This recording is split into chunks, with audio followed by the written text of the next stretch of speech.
Welcome to another deep dive.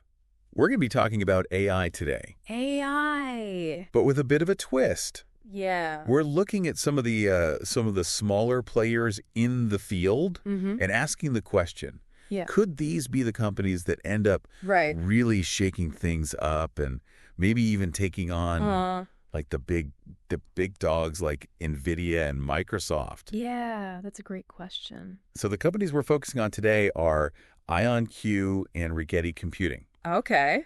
And they're both working on something called quantum computing. Yes. Which is it's very cool. Pretty wild. Yeah. We're going to be using an article from the Motley Fool as our guide for this deep dive. Okay. And they were looking at IonQ and Rigetti as potential investment opportunities. Right.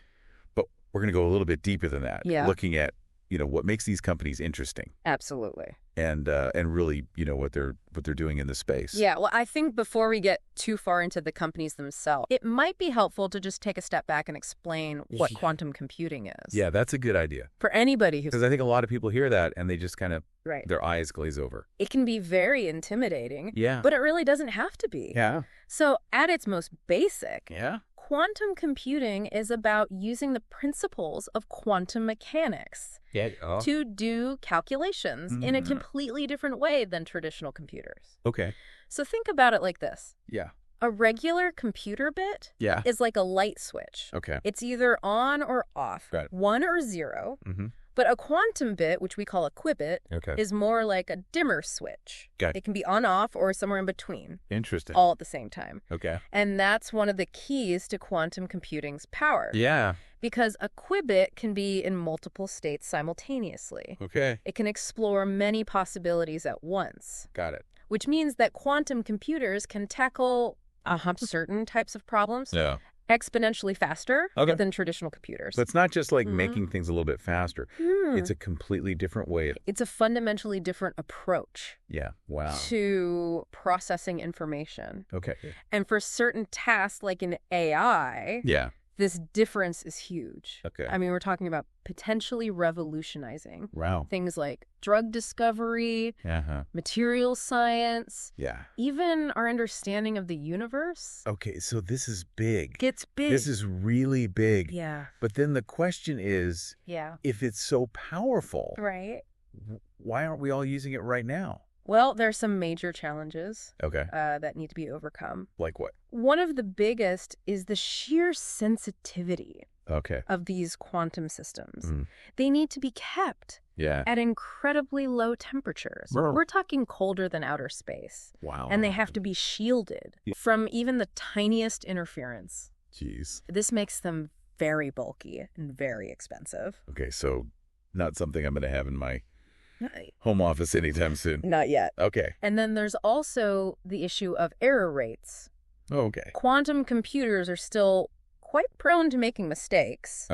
And obviously that's a problem when you're dealing with complex calculations. So that's kind of where IonQ and Rigetti come in? Yeah. They're trying to address some of these challenges. That's right. And make this technology more accessible. Exactly. And one of the ways they're doing that is by moving towards cloud-based quantum computing services. Oh, okay. So instead of having to buy one of these massive, expensive machines, you can basically rent time on them through the cloud. That makes a lot of sense. Yeah. So it's like you're not owning the quantum computer. You're just like... You're accessing its power. Yeah, you're accessing... remotely. The power remotely. Yeah. Okay, that makes a lot of sense. And that's opening up quantum computing to companies and researchers who wouldn't have had access otherwise. Right, okay. So it's a really big deal in terms of making this technology more widely available.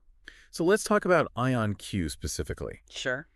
They have this approach they're taking called trapped ion technology. Trapped ion technology. What is that? So imagine trapping individual atoms, suspending them in a vacuum using electromagnetic fields. Okay. And those trapped ions act as the qubits. Okay. And IonQ believes that this approach is going to allow them to build much smaller and more stable quantum processing units. So instead of these like room-sized machines, potentially they could have something more like like a computer chip. A chip. Yeah. Interesting. So they're trying to make quantum computing more practical and scalable. Now, There was some concern last year when one of IonQ's co-founders, Chris Monroe, stepped down. Yeah, I remember that. He was a key figure in developing their trapped ion technology. Right. So that raised some eyebrows. Yeah, like what's going on? Right. Has that impacted their progress? Well, it's definitely something to watch. Sure. But so far, IonQ seems to be doing well. Okay. They've continued to secure new contracts, expand their partnerships, and make progress with their installations. Okay, so they're pushing forward. They're pushing forward. Yeah. Okay, that's good to hear. They've even forged new partnerships in the AI field. Oh, interesting. So they're really trying to position themselves as a major player in this space. All right, so let's talk about Rigetti. Okay. They've got this thing they talk about on their website called a full stack approach. Full stack. What does that mean? So what that means is they're not just focusing on building the quantum processing units themselves. Right. They're also developing the software and the tools that developers need to actually program and use these systems. Okay. They've created this platform called Forest, which is designed to make quantum computing more accessible to a wider audience. So they're trying to build an ecosystem around this. They want to make it easy for people to get involved in quantum computing. Okay. So if you're a developer and you're interested in getting into this field, Rigetti is trying to provide you with everything you need to get started. Okay, so they're kind of like They're like the on-ramp. The on-ramp to quantum computing. Yeah. Okay. And one thing that really caught my eye about Rigetti is their focus on commercialization. Okay. They recently launched their Novera QPU. Novera QPU. It's a 9-qubit system. Okay. With a real-world price tag. Okay, how much is that? $900,000. Oh, wow. Now, that's obviously still a significant investment. Yeah. But it's a concrete step towards making this technology commercially viable.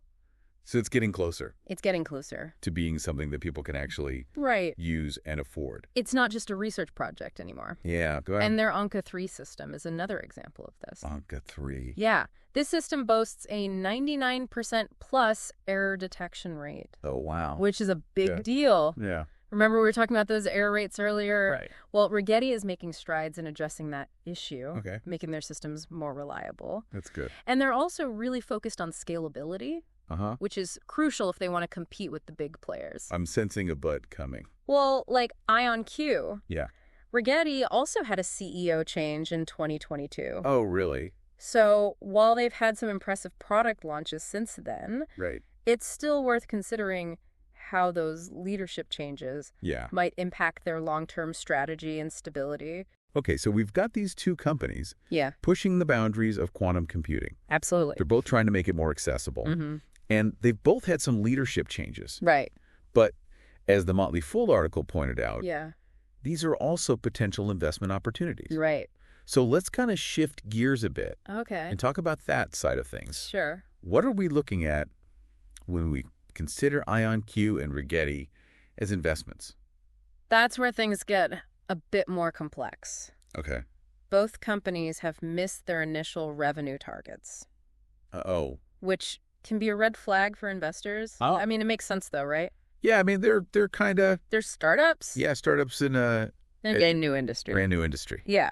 So it's not like you're buying stock in a coffee chain. Right. You know? There's going to be some volatility. Yeah, for sure. But despite those missed targets, both stocks have actually seen a bit of a surge recently. Really? Especially in December of 2024. Oh, wow. As the hype around quantum computing continues to grow. So people are starting to see the potential. They are. Even if it's still early days. I think so. Yeah. And, analysts are projecting some pretty impressive growth for both companies. Like what kind of numbers are we talking? So for IonQ, they're predicting a compound annual growth rate of 89%. Wow. Reaching $148 million in revenue by 2026. Okay. Rigetti's projected growth is a bit slower at 43% CAGR. Still pretty good. Reaching $35 million. Yeah, those are big numbers. They are significant numbers. Yeah, but of course, the big caveat is that neither company is currently profitable. Is profitable right now. Yeah. So we have to be realistic about that. As investors. You're betting on the future. Yeah. You're betting on the belief that these companies will eventually turn a profit. Turn those investments into profit. Right. But there's no guarantee. Right. And we also need to talk about share dilution. Okay, share dilution. Yeah. That sounds a little bit scary. It can be a little bit tricky. Yeah. So both companies are issuing more shares to raise capital. Oh, okay. And that can impact the value of existing shares. Okay, so for someone who's not a seasoned investor, right? Can you kind of explain what that means? Yeah, so imagine you have a cake. Okay. And each slice of that cake represents a share. Got it. Of the company.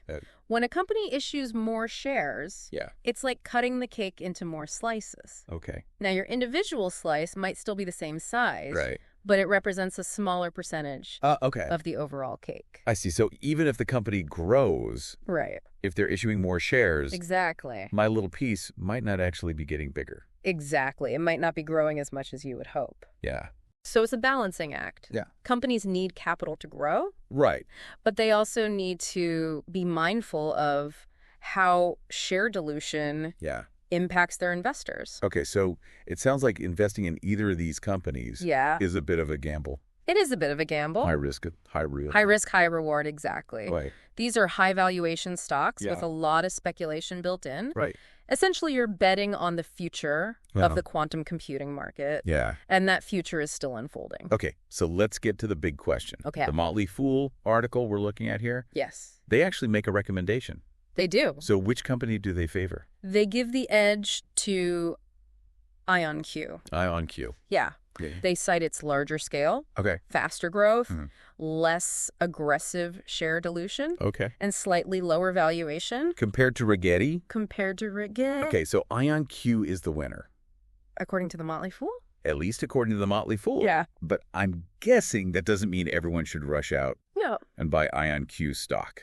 Definitely not. This is just one perspective. Right. And it's important to remember that investing always carries risks. For sure. The Motley Fool's recommendation is based on their analysis, but other analysts might have different opinions. Right. And ultimately, any investment decision should be based on your own research, your risk tolerance, and your financial goals. This is not financial advice. Not financial advice. Your homework. Exactly. But beyond the investment aspect, I'm curious, what excites you personally? Oh, that's a great question. About the potential of quantum computing. So we've talked about the technical details. We've talked about the financial side of things. Right. But let's zoom out for a second. Yeah. And think about the bigger picture. Okay. What could a world powered by quantum computers actually look like? It's hard to even imagine, right? It is. It's mind-blowing. What would our everyday lives look like if this was actually like... If this was powering so much of our world? Yeah. Well, it's fun to think about, right? Yeah, it is. Like, what would our everyday lives actually look like? Yeah. So let's imagine you wake up one morning 10 years from now. All right. Your smart home, powered by quantum AI, has already learned your preferences, right? Adjusted the temperature, brewed your coffee just the way you like it. Oh, wow. Even selected the perfect playlist based on your mood and the weather outside. So no more like fiddling with settings or... No more scrolling through endless options. It just knows. It just knows. Yeah. I like this future already. Right. My mornings could definitely use... Some quantum optimization. Some quantum optimization. Exactly. Yeah. And then as you head out for work, maybe you hop into your car. But instead of stressing about traffic, your quantum-powered navigation system is already predicting and avoiding congestion. Right. Factoring in real-time data from every other car on the road. So like... Accidents are anticipated. Accidents are anticipated. And prevented. Before they even happen. Are you telling me traffic jams could be a thing of the past? It's certainly a possibility. This is sounding better and better. And think about the implications for healthcare. Oh, yeah. Imagine quantum computers analyzing massive data sets of patient information, helping doctors diagnose diseases much earlier, and tailoring personalized treatment plans. Wow. With incredible accuracy. Okay, so we're talking like... We're talking... Really individualized medicine. Individualized medicine. And, you know, if you're an architect Quantum AI could be helping you design buildings that are not only beautiful, but also incredibly energy efficient and resilient to natural disasters. Amazing to think. It really is. About all the problems we could solve. Yeah. If we could just... The advancements we could make. Harness that power. It's not just about doing things faster. It's about tackling challenges that seem impossible today. Yeah, it's like a whole... It's a whole new way of thinking. Yeah. About problem solving. It's like we've been working with an abacus. Right. And suddenly we have a supercomputer. Exactly. Yeah. It's a game changer. This has been an incredible deep dive. It has been fascinating. I feel like... Let's explore this with you. I've learned so much. Yeah. Not just about IonQ and Rigetti. Yeah. But about the whole field of quantum computing. Absolutely. And the potential. Yeah. So as we wrap things up here, what's the one key takeaway? One key takeaway you want our listeners to remember? I think the most important thing is to stay curious. Stay curious. Quantum computing is a rapidly developing field. Yeah. What we know today might be outdated tomorrow. So keep reading, keep learning. Yeah. Stay engaged with the latest developments. Okay. Who knows? Maybe one of our listeners will be inspired to become the next quantum computing pioneer. Maybe they'll even be the ones to build that quantum-powered coffee maker. There you go. That anticipates my caffeine needs. Exactly. Before I even wake up. That's the future. Thanks for joining us on this incredible journey. It's been a pleasure. Into the quantum realm. It's been a real pleasure picking your brain about all this. The pleasure was all mine. That's it for this deep dive into the world of IonQ Rigetti on the future of quantum computing. We hope you learned something new, had a few aha moments, and maybe even felt your brain expand a little. If you're as fascinated by this topic as we are, we encourage you to do some exploring of your own. And remember, the future of AI is being written right now, and it might be a lot more quantum than we ever imagined.